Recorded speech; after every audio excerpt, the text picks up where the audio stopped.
Welcome back to IGN's History of Awesome, a year-by-year breakdown of the biggest influencers of pop culture. Everything involving games, movies, TV shows, toys, and more. 1980 was the dawn of a new decade, a decade of crazy creativity and really traumatic children's movies. 1980 also saw the rise of the arcade scene with icons like Pac-Man and Centipede taking quarters from the young and old alike. Empire Strikes Back taught us the importance of spoiler warnings, and the horror genre continued to grow with movies like Friday the 13th and The Shining. But a lot else happened in 1980, so let's now take a trip down memory lane.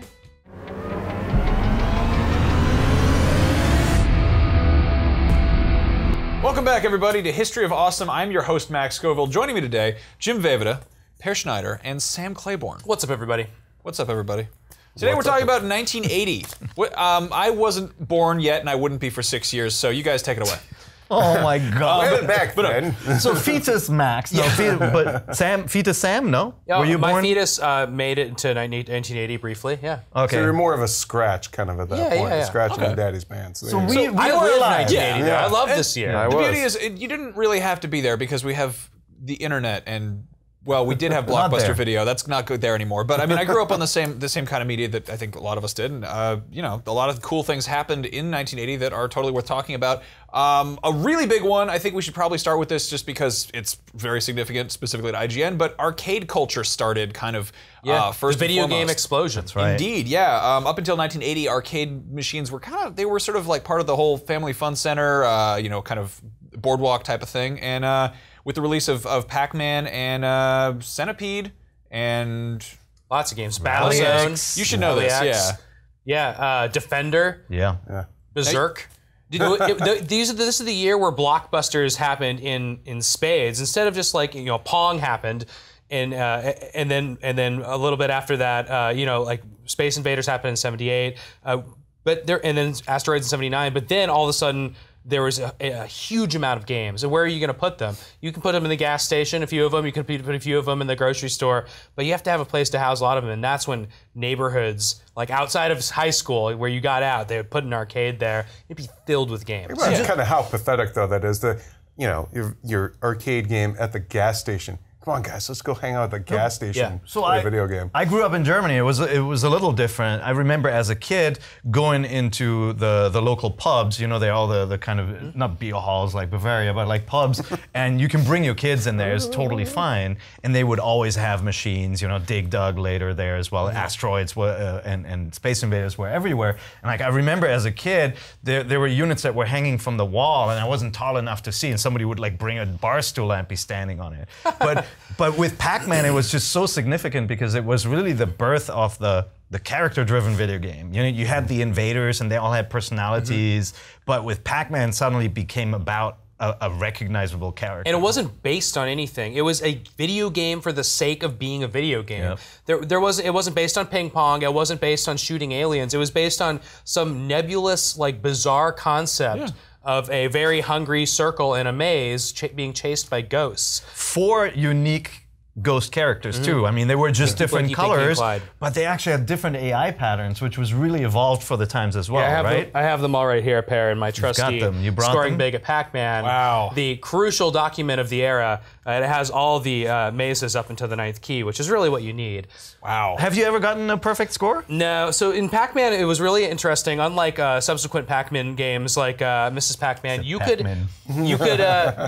could memorize a pattern in Pac-Man and just play the level and learn it, and it changed based on each fruit in each level. So like basically you could make a book like this and release it, and then you could just learn how to play Pac-Man. It's still really hard to memorize the patterns for so many mazes, but you can do it. Weird to think that book is kind of a precursor to like an IGN wiki. Like, Yeah. that's a strategy This is guide the right original there. Strategy guide. Yeah. Before it was even like the concept of strategy was something that was innate to games, so it was more like this is how you're gonna get good at poker. Like this is much more. So one huge thing about Pac-Man is that its creator, Toru Iwatani, who's now a professor, was charged by his employer, Namco, to create a game that was appealing to both girls and boys. Yep. Because Space Invaders was a colossal hit in Japan. And I guess they noticed that boys were playing Space Invaders more than girls for whatever reason. And I think that's a silly idea, but at the time, it got even sillier because his idea of reaching out to women was to make a game about snacking. And he thought, what do girls like doing? They like snacking. So Pac-Man means paku paku. It's like onomatopoeia for munching. Huh. And the character is based on just eating cookies. He calls them cookies. We all watched him give a speech about how he made Pac-Man at GDC a few years ago. And he brought out this folder of like all his original drawings and stuff. And he just talked really openly about how, he was making a game for girls.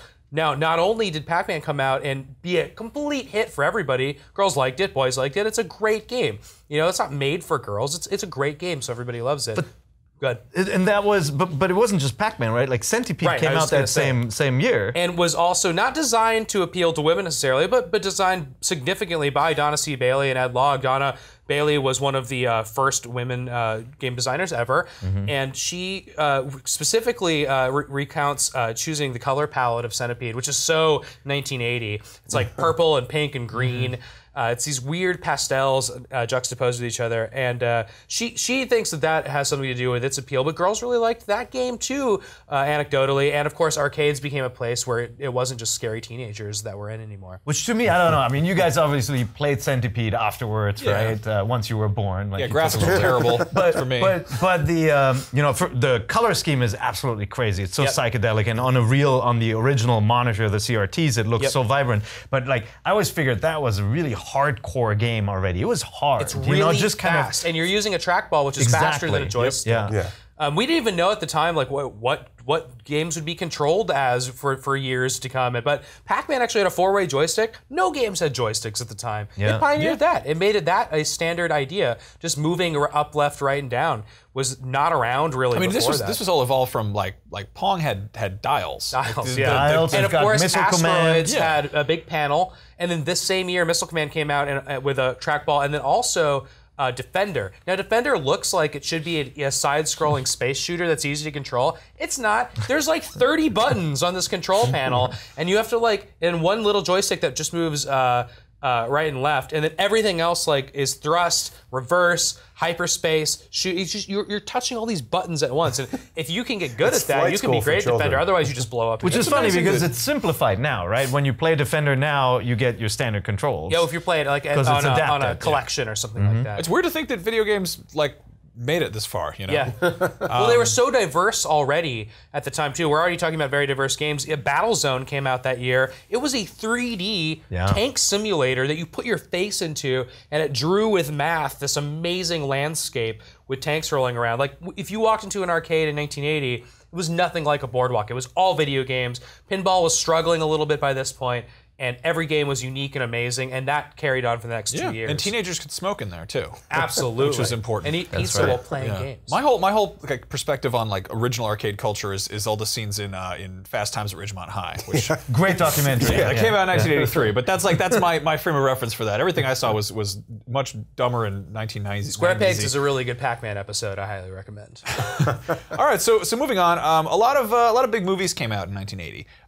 One of them, let's go chronologically here. May 9th, 1980, Friday the 13th came out, the first one. A few interesting things about this. This is following the success of... opening on the 13th, which is... Weirdly enough, just... Halloween didn't come out on Halloween either. No, We were just talking about that. Marketing didn't We're exist so much better at that kind of way. crap now. But Halloween had come out, and that had been a huge success, but that was a kind of a weird like indie darling, and no one really knew what that was But it was coming a from. slasher film, and it was so popular as a slasher. Now, because of its success, Friday the 13th was the first major slasher movie to be distributed by a big studio. It was distributed by Paramount.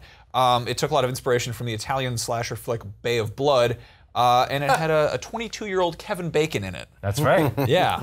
The movie cost $550,000 to make and made almost $40 million.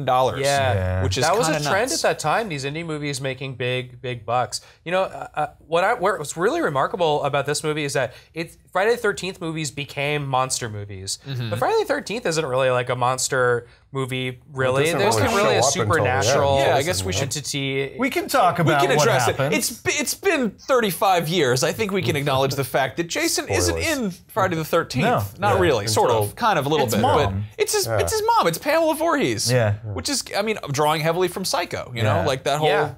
the whole weird Freudian mom thing going And there's on. a mask like Halloween. Sure. But It was it's just kind like of a sack, right? It was kind of like just. Yeah, the hockey mask didn't show up until Yeah, the it wasn't third a one, I hockey think. mask, yeah. And that's kind of incredible to think that that kind of spun that direction and became this. It formed into this, iconic thing. You know, there's actually there is a bit of real life history that could have informed some of that too. In the mid '70s, there was this movie called The Town That Dreaded Sundown, which was based on the Texarkana. I think they were like the Moonlight Murder or something like that.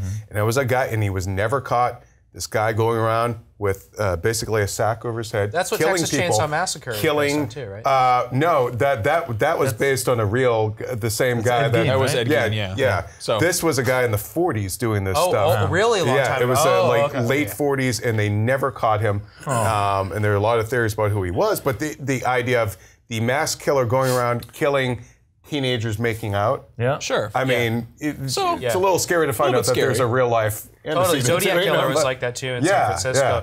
There's a transgression in teenagers having sex that like was in all these slasher movies. Yeah. That became it became kind of like the oh no, somebody's even Jaws, right? it was Like also- somebody swimming in the ocean and people are making out, they're Skinny not going to make dipping. it, right? Like that's And it's funny because That's it's this kind of this orgy of violence and naughty sex stuff, and it was teenagers would go on dates to this. This is It go also on a didn't really make you want to go camping. sure. Yeah, No, it was they- sort of it a just- cautionary tale, you but know. you could also make out during it. so that I obviously didn't see it when I was 9 years old, but I saw it later, and that movie took on almost mythical proportions, right? In Germany, first of all, movies are censored, or were, and at the time it was all about getting that rare, uncensored copy of that movie. And Friday the 13th, everybody wanted to watch this movie. Wow. When I saw it, of course, at a party, I was really pissed off because they have a bait and switch in there. There's a scene, the very first, I think the scene in the car where Jason murders the first person by decapitation. It's a male hand. You're as you're watching this movie, yeah, it's somebody manhandling. And I was like, all right, so it's a male killer. And then at the end, you're like, what? Come on. Yeah. Pamela's not the most No, feminine it of was a male characters. hand. It's okay. So Not her hand. I had an interesting viewing of this movie. I wasn't a camp counselor, but I was working at a summer camp. Like I was like a camp counselor in training, right? Young, Also a serial killer, And too. we went to like the local small town. This is in Michigan. Perfect summer camp. Looks just like the summer camp in this. And we rented this movie and just watched it in like basically a cabin that could be in the movie. There's even like, a dock on the lake. Like I was living in Friday the 13th when this happened. Of course, we had some girl counselors over there too, and it was like the best day ever. But yeah, it was a great They were experience. too busy of Friday the eating 13th. though. They wanted cookies only. Well, to me, I came into this. Was exposed to Jason and Friday the 13th when I first heard about him in third grade, and I think Jason Goes to Hell had just come out, And at that point, he's gone to hell and he's established as Jason. So like, this is pretty far removed from what happens in the first movie. And when I finally went back and watched the first one, that's probably a handful of years ago, not too long ago, and it was just it's very dated.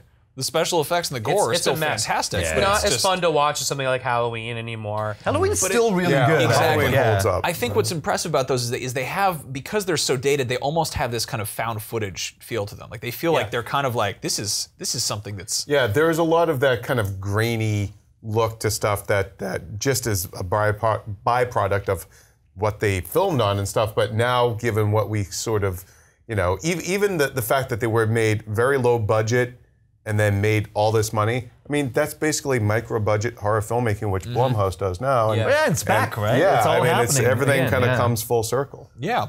So speaking of low budget and making a lot of money, here's something that did not make, it did make a lot of money. It didn't have a low budget. It was Empire Strikes Back, which is kind of really the big, huge, just massive Hoth-sized iceberg floating in 1980. Yeah. That actually came out. A couple weeks after Friday the 13th. That came out on May 21st, 1980, and of course. Empire Strikes Back is the second Star Wars film. You might have heard of it. Oh, I've heard, yeah. But I mean, what's And the greatest It's the one movie with ever made. William Shatner, right? That's exactly it. Yes, no, of he did course. the score. John William Shatner. But no, it's kind of impressive to think about because like the first Star Wars, there's all these amazing stories about how this is Lucas's crazy idea and he had to go from studio to studio and try to get the budget to make it. that came out and that just blew up. And Empire, it was really more Lucas assembling his dream team and getting to do everything he'd wanted to do with the first one and really getting carried away with that. He didn't direct it and he didn't write it. He got actually his USC professor Irvin Kershner. He got him to come and direct it, and Lucas was focusing more on running ILM and kind of businessman, production side of things. The script was put together by Lee Brackett, who was kind of famous sci-fi writer. She'd also written a bunch. She'd written Rio Bravo, done a lot of screenwriting, and unfortunately, she was one of the leading female screenwriters. Of the day. She's and she helped write one of the best sci-fi movies of all time. And unfortunately, she died in 1978. Yeah. And after she passed away, they brought on Lawrence Kasdan, who is still around. He's working on episode 7. And he also wrote Raiders. Yeah, exactly. So that's how Lucas had been kind of introduced to him, because he worked with Spielberg.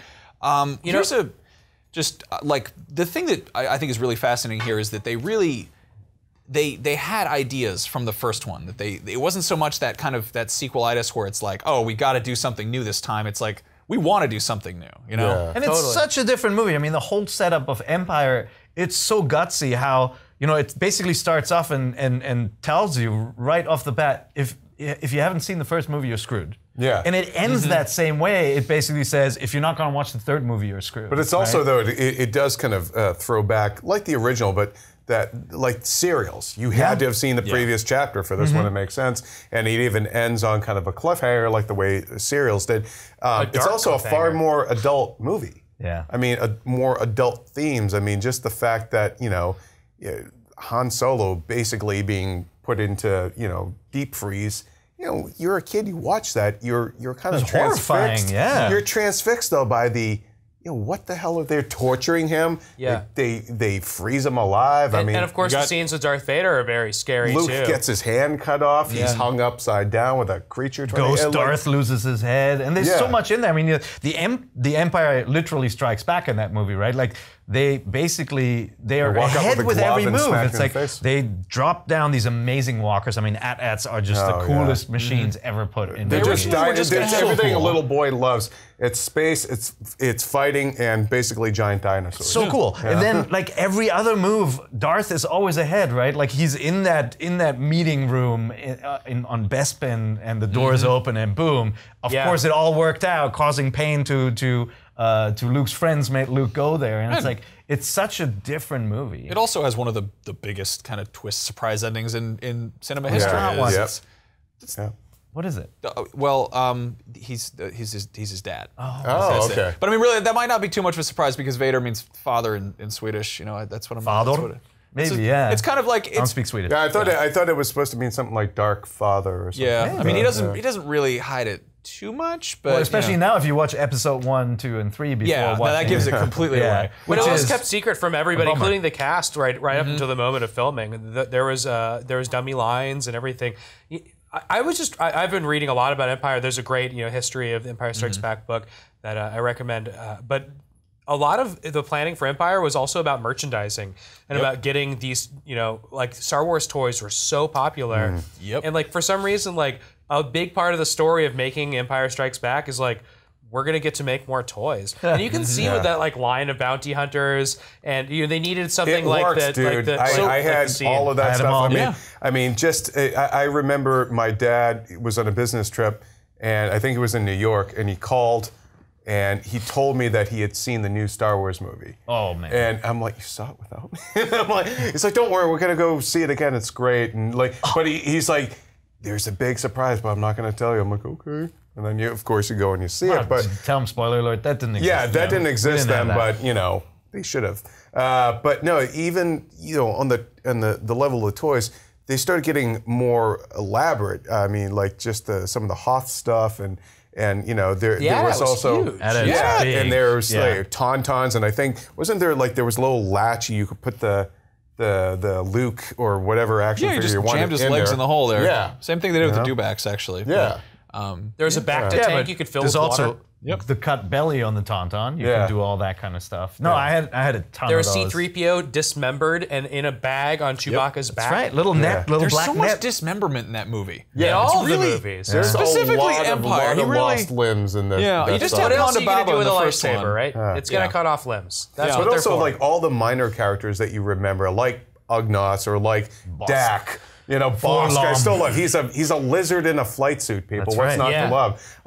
IG-88, and of course, you know, Boba Fett being, you know, even though he was introduced, So that's a Jedi reference. Come on, but even you know that he was introduced in the holiday special, but like actually, it was like the whole. Oh, actually, wow, Boba Fett. I'm reading a Star Wars book about the history of the costumes myself right now. He was first introduced in media form in the holiday special, but apparently the story was that they'd had all these live events, and they'd had people come out in costume, and they'd had Vader in like parades, and they'd had people, you know, at Mann's Chinese Theater at like, you know, premieres and stuff. And they really only had like one. They only had one big villain, so they kind of started working on Boba Fett. And at that time, Lucas wasn't really sure what he was doing with him in the script, apparently. And the thing that blows my mind is that they're not just. They don't have an email thread going. They don't have a Google Doc. They are working simultaneously in like LA and in Norway and in the UK and in the studio where they're shooting stuff. I don't know how they managed to make such a good movie scattered that far around. But Boba Fett was originally going to be sort of a super stormtrooper, like in early, you know, writing. He's called sense, like yeah. a super trooper. Mandalorian armor was like the super trooper. Yeah, and he was. There's this early prototype photo of him where he's all white, and he looks very much like a clone trooper. You know, makes sense. Apparently, the helmet came from what was supposed to be an officer of the snowtroopers, and you kind of see the similarity. love the snowtroopers. Yeah, the snowtroopers are awesome. I mean, all the costumes that are fabulous, but. They wound up, they rolled Boba Fett into that holiday special, and then he became the kind of holy grail of toys with the missile launching backpack that never happened. But that was '79. It also gave us Lando. Yeah, Lando. I love Lando. One thing that I really like about the original trilogy, and Empire is the best example of this, is that it's kind of like it made video game worlds possible, where there's like an ice world, a jungle world, a desert world, a cloud world. Like, that is Super Mario Brothers 3. Like, the origin of like, oh, we have to make a setting for each of these different levels is like, for me, that's what I remember from watching these Star Wars movies for the first time. Dagobah was so cool. Just they're like, what are we going to do now? Well, let's make an ice planet, but what else are we going to do? Well, we already did kind of like a Mayan temple jungle. What about a swamp? But also, like, you know, Yoda helped, you know, kind of broaden the Star Wars cast of characters even more because, you know, okay, he was a puppet, and it was right at the height of like Muppets fame, and you had Frank Oz doing it, and they didn't know if it was going to work, you know, right up until they started shooting. And even, you know, okay, so you had Chewbacca, non-human character, but it's still a guy in a suit. Yep. This is like, you've got to make people believe that this little Muppet, you're not breaking that reality, and it works. They nailed it. Yeah. Kind of following that too, we've seen like, you know, Dark Crystal and Labyrinth and, you know, Neverending Story and various kind of Jim Henson-ish things that really that have a lot of that kind of realistic quality, but Yoda was kind of the first one, and it's kind of scary to think. And he had such an arc too that he has to start off as this buffoonish character and then make that switch, and it's perfect. And have gravitas. Right? You know? The facial expression is perfect, and like I was saying, like the kind of the quivering ears really acting. sold It's it, right? actual, It's so a fun piece of trivia: the guy who sculpted the original kind of Yoda face. Stuart Freeborn, I think? I believe so. Famous kind of makeup artist. He modeled Yoda after a combination of himself and Einstein because he wanted him to be wise. Totally looks like my grandma too, but that's okay. But I love that they had Frank Oz underneath the floor, and he can't hear direction because he's under a floor, and he's, you know, doing wires and stuff like that, and wiggling things around. And then you've got Mark Hamill, who's up topside. And he's on a set with no other people, so it's kind of a precursor to what Lucas had people doing much later on when they're just, I'm talking to a green screen. There's no one else here. Well, Kenny Baker is in the garbage can the whole time. Exactly.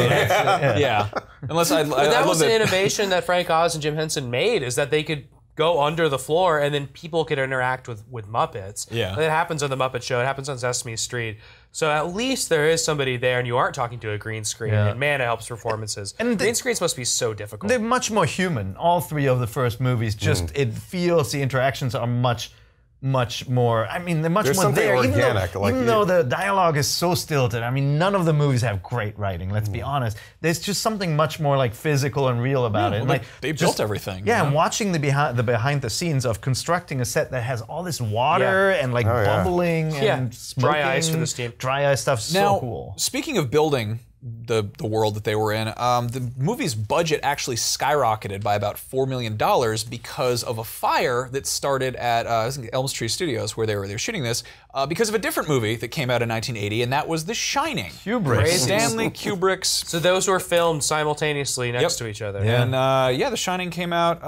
That came out 2 days later, May 23rd, 1980. I love May that was a movie. big month in 1980. I love that movie so much. Yeah. Apparently, a lot of people didn't when it came out. It was not a hit. It was Stephen King doesn't like it. Stephen King Is has notoriously wrong on that movie, yeah. Yeah, but the thing is, I mean, it really. I think it also had a lot to do with the fact that the book came out just like 3 years prior. Like that was still very fresh in the minds of people. People also read books a lot back then, you know. Yeah. But it would be kind of like if one of the Hunger Games took this bizarre twist. Like it's something that came out very recently, very fresh in everyone's mind.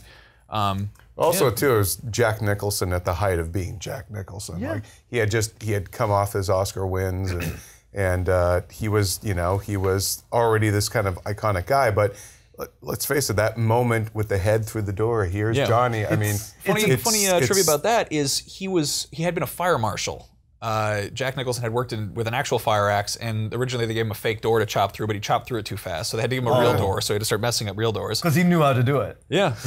But one thing I would say about Shining and Kubrick and the reception was people didn't want that kind of movie from Kubrick. And we talked about Psycho earlier. It was the same with Hitchcock, right? He took the Robert Bloch novel, which was total schlock slasher crap, right? Yeah. It was not a great book. Movie is much better. Then you get to The Shining, and King was not perceived as haute fiction or anything. Yeah. And so Kubrick making this movie, I think a lot of people just didn't want that. They wanted him to be, his amazing, crazy kind of. Yeah, like it was not befitting an auteur or something. No, that's to do exactly it. This, pop culture probably would have been viewed as sort of a trash novel at that time. Now we of course see him as art, but But The Shining, I read the book as a kid, really liked it, but it is much more simple than the movie. I mean, you literally have like the evil boiler and like the house has eyes and like the whole like the way it unfolds in the end is just completely inferior to the Kubrick version. But it's also too like the story of the making of the movie itself is legendary. And of course, there's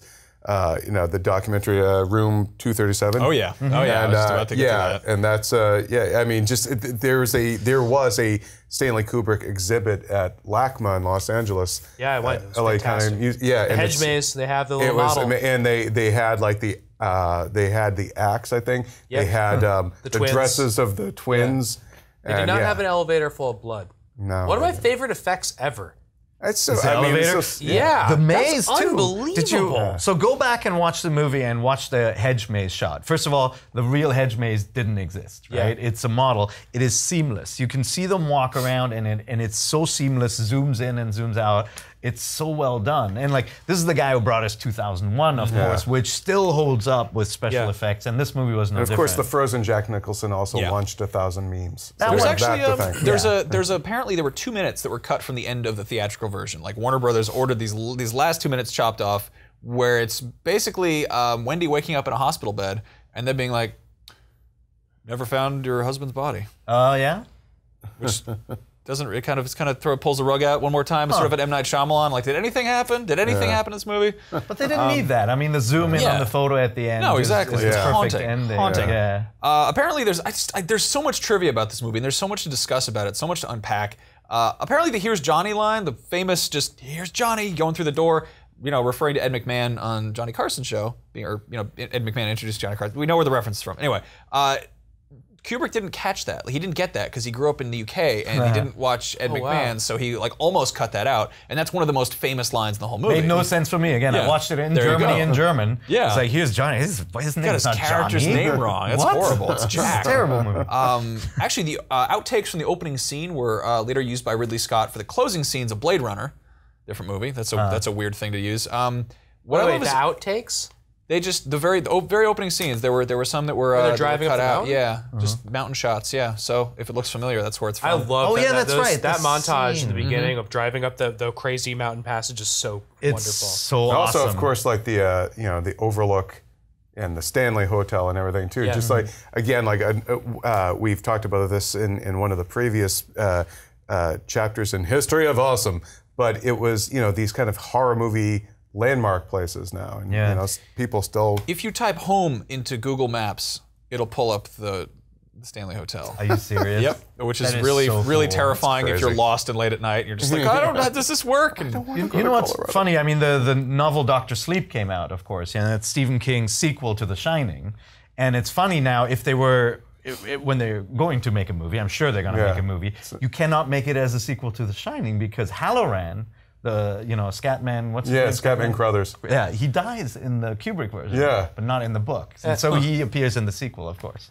So it's interesting. I love the, what They happens. can retcon that. I love Probably. the. Oh, it didn't hurt. Yeah. No, this is a sequel to the Shining, the ABC miniseries that happened. Right. It's a different one. I didn't like that one. The Steven Weber. But it was closer to the book, and King liked that one better. Have you guys heard the theory that The Shining was Kubrick's coded confession to Yes. having helped fake the moon landing? There's so much. There are all these conspiracy theories. Yeah. There's a documentary about that whole thing. All the hidden I will things. look that up. It's really good. Yeah, Oh, room, yeah. room 237, right? That's the yep. So moving on, completely shifting gears here. Airplane. Yeah. An exclamation point also came out. That came out July 2nd, 1980. All the heavy, serious, violent movies had come out. Jim Abrams, Jerry and David Zucker, who later worked on Naked Gun and Basketball and Scary Movie 3, and kind of really just revolutionized the idea of a spoof movie. Yeah, Lampoon. Yeah. And comedy was in a good place right then because Saturday Night Live had started up in 1975 and the National Lampoon magazine had started in 1970. So we kind of had this sort of, it's the 70s was sort of a goofy time, I'm guessing. There were I'm so many told. schlocky disaster Yeah. movies at the time too. But, like that was such a big deal. You Like, had to make fun Actually, of you them. know what's, Yeah. but the thing is, have you guys ever seen 0 Hour? No, it's I this really wanna see that 1950s now. movie Yeah, that it's the is same plot, It's right? it's the exact same dialogue, everything. I believe it's actually credited in the movie.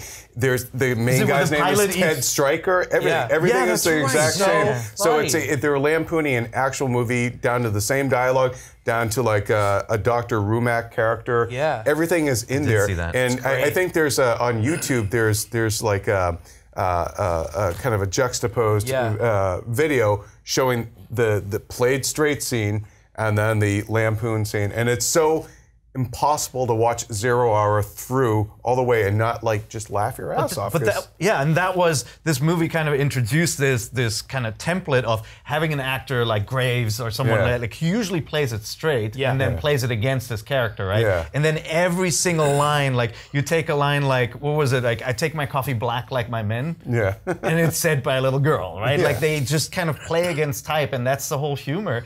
And nothing's changed in the last, 30 years. We get all the kind of And modern, there's still like no scary parking movie. in the white zone at LAX. Yeah. Let me tell you. Oh, is it still? Well, now we get stuff like, what is it, like Meet the Spartans or whatever? Yeah. It's got a They little all bit. use that same concept, but Yeah. they get a little lazier. They just lampoon so many different movies that the joke Yeah. is just, here's a movie we're going to reference. Whereas this movie, Yeah. at least, I mean, it had so many crazy lines that are the equivalent of internet memes Yeah. nowadays, right? Yeah. Don't call me Shirley. It's a live action, Mad Magazine. That's what's going on Leslie there. Nielsen had a fart machine on the set just to keep the actors on their toes, and it would make little fart noises. Nice. He did that shtick for years, I guess. Oh, really? It Yeah. was just his That was thing. his thing, yeah. The Well, Star of Forbidden if you- Planet it's a was great really job if fart you can machine get it. lover. Yeah. Fart machine guy. That's right, Forbidden Planet. That's You've seen right. that. A couple other big Serious. comedies that came out were Caddyshack and Blues Brothers. So it was like Oh, yeah? it's a great time for comedy. Yeah. It was kind of a Unbelievable. I don't know about a renaissance, but it's just in terms of modern humor. Because it's weird because jokes really they kind of age strangely, But also, like, Yeah. that style of humor is still the same. I mean, you look at Judd Apatow stuff, and even though, yeah, he owes a lot to, like, James Brooks and John Hughes in some ways, there's still that man-child sense of humor that hasn't gone away. Yeah. And that's sort of just wacky, pop culture reference-laced, but still some highbrow humor thrown in. Every now and then there's like a reference to the 90s piece of examples art or are Adam something. Sandler and Chris Farley movies. Yeah. But Blues Brothers, which you just brought up, is so different. I feel like that's kind of a genre that's such a unique movie. Yeah. The way it's constructed. Sure, you have your like Carrie Fisher cameos, which is similar to modern Steven comedy Spielberg. movies. But Spielberg is in it. But it's the template of the movie is so different. Like even that giant car, the chase scene Yeah. at the end, wrecking all the police cars. Yeah. It's such a cool movie that is very unique, I think. Yeah. So we're kind of getting out of the wire here. And this one is debatable, but Superman 2 came out December 4th, 1980 in Australia and parts of Europe. So, Pear, did you see this? Did you see Superman 2? I did see that movie. In theaters when it first came out, or No, I didn't. okay. Because it came out in the U.S. and the U.K. in 1981. Like Yeah, it came out in June, later in which Germany too. Which is kind of crazy because part of the reason for this is the very, very sordid production that went on behind this. We had Richard Donner directing the first one, and he did the first two kind of side by side. It was going to be kind of a two-picture deal. Side by side. Yeah, filmed side by side. And he got pulled off and replaced with Richard Lester. Richard Lester, which is kind of it's crazy to think about. Like we don't usually see things do that anymore. And they still use some of the footage, but not all of it. Yeah. They filmed more, changed the movie. It came out completely different. There's a whole Donner cut. And that's where, if you took, for example, Batman Begins and halfway through filming replaced the director with Tim Burton. That's kind of what you got here. You went from somebody who wanted to make a much more serious version to somebody who wanted to make it more kind of a fun. Well, fun film. Lester's stuff was, the Three Musketeers movies, and I think Hard Day's Night, and he had a lighter touch, and he put more of the comic back in a comic book. But and I think we said this in the previous the 1978 episode of History of Awesome that I prefer the Lester cut. I know it's not like the cool thing. It's two cuts, yeah. A lot of people share that opinion. I love, just that whole last fight in the streets of Metropolis. And, the humor works in the movie. It's all over the place, though. There's like the whole river scene, or the Niagara Falls scene, which just feels like, what movie are we watching? It is such a strange interlude, because she finds out he's Superman because his hand went into the fire for 1 second. Yeah. And he wasn't, because the flesh wasn't falling off his hand. I'm like, come on, I've burned my hand. You're not gonna, So I hear you on the Lester stuff. Like, I think the kind of the comedy scenes, like when the fighting is going on, the new Superman movie plays it completely straight, same approach. But like, you have all these people who are basically the equivalent of being on your cell phone, not paying attention. Yeah, the guy at the phone booth. Yeah. But everything's getting blown up around them. And, But I watched this as a kid. I did not like the superpowers. Like he you jumps, didn't like the cellophane and then S? the cellophane S. Like, I'm like, Superman doesn't do that. Or the kiss that erased her memory. Oh God. We have a whole thing on the site Teleporting was the most about horrible Superman's like weirdest powers that were just invented. Well, I mean, he for reversed whatever. time at the end of the first Superman movie, which is completely ridiculous. How do you know? How do you know? How do I know? He may what? have done it. Oh, right. Yeah. I don't know how. They had to think. How are we going to one up that? A kiss that takes away memory? Yeah. But also too, like the opening sequence, it made it more of a global film too, because it starts in Paris. He goes there and saves, Lois Lane from all, and then it goes to this, small town in Texas. Well, it's supposed to be Houston, but it looked like they filmed in the middle of nowhere. And there's that weird one kid with a British accent in the. Please, Mr. General, please don't let my daddy know. Whatever. He doesn't even try. What the hell are you doing? You're in Houston. But for some reason, that movie feels cobbled together, but it's a totally fun, pleasurable movie to watch. It's not boring. It's really funny, and it just totally shrug off goofiness. Or even the death scene on the moon, just ripping off the thing, and they somehow learn to speak Russian too at some point. When if you were a kid who was like, I like Star Wars, but I can't wait for Empire Strikes Back, and then your friend was like, well, I like Superman, and I can't wait for Superman 2. It's gonna be so much better. You lost that argument. But it is cool that in the end you got two movies out of it. Now, as modern viewers, obviously the Donner version, the cut is not. It's not final footage, so it's a little rough, but it's kind of like Brazil, right? Where you had multiple takes on the same movie. So it's really interesting to see that struggle between directors and studios play out. What I kind of love is that the reason Marlon Brando was all directed by Donner, and all of his scenes were cut from the theatrical version of Superman 2. But they were later kind of resalvaged and used by Bryan Singer for Superman Returns, which is that's so weird, dusting off kind of an antique and repurposing it in there. Movie recycling. Yeah, that's cool though. That's bizarre. Also, the kind of underlying thing here is that was the first superhero movie sequel, which is something we've gotten really accustomed to in the far off year of 2015. So Avengers 2 coming up soon. Yeah. Bizarre. Anyway, on that note, we should probably just about wrap up 1980. I think I'm curious though, of all the things we've talked about, what's your favorite? Well, Empire. From 1980? I'm gonna call dibs on Empire. Call dibs on Empire. Yeah, gotta say Empire. Can I have Empire 2? Or do I have to pick something different? You can. No, I mean, Empire is one of my favorite movies of all time. I just love that movie. I do like The Shining a lot, and really, I just watched it again two weeks ago, and it really holds up. Such a great movie, but Empire is just amazing. Empire as well. It's on my list of top 10 favorite movies. However, just to diversify, I do want to show some love to Airplane, which is also on my top 10 list, and an honorable mention to Superman 2. Okay. I can't do it without the arcade and Pac-Man. There you go. Empire Strikes Back is my favorite movie of all time. Like, no question about it. But video games mean a lot more to me than that. And Pac-Man is such a wonderful, crazy thing to have happened on this planet. I just love it to death. Sam, how many arcade cabinets do you have in your house? 17. There you go. All right. On that And note, one of them is Pac-Man. I only have one, but it's also Pac-Man. I would. All right. Cool. Well, Sam, Pear, Jim, thank you guys for joining me, and for you guys watching at home, thank you for tuning in. I don't want to spoil anything, but next episode is going to be about 1981. Wow. Right here on IGN. Take it easy.